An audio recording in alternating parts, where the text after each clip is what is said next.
Promise yung boses ko na ayaw ng mga mangmang. Nakabase lang naman sa estado kung paano nyo yan papakinggan. Kaya kung babastusin nyo yung boses ko, isa yung malaking katangahan. Dahil nagtutunog boses, robot lang ako pag nagsasalita sa harap ng fan! Ano, nakatunog na kayo? Nalanseta ng nahasa sa mga kasabay. Ako ang dahilan kung ba't yung mga dyan nagbangkay. Ebidensya patunay na hindi makakapantay. Lanseta ginamit bilang instrumento sa pagpatay para sa tangan, tema at letra niyong pambano. At tangan ng sumpa sa nire-represent ako. At bambang para sa katulad nyo sa eksenan to. Napapampam, ewan ko sa'yo. Kasi,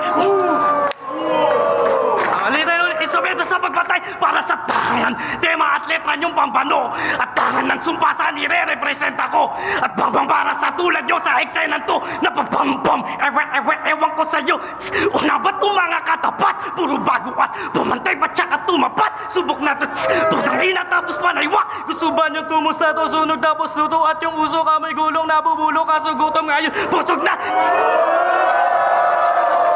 Ayaw busog na, bumubulabog na kapag bumugato at bumuputok, bangunguto magmatos. Huwag kayo maingay, baka magising ang Diyos. Pasalamat na kayo at tulog pa ako. Dahil sa sobrang kahalimbawang kinailangan ko pa na mag-beatbox para lang ako'y magtunog tao!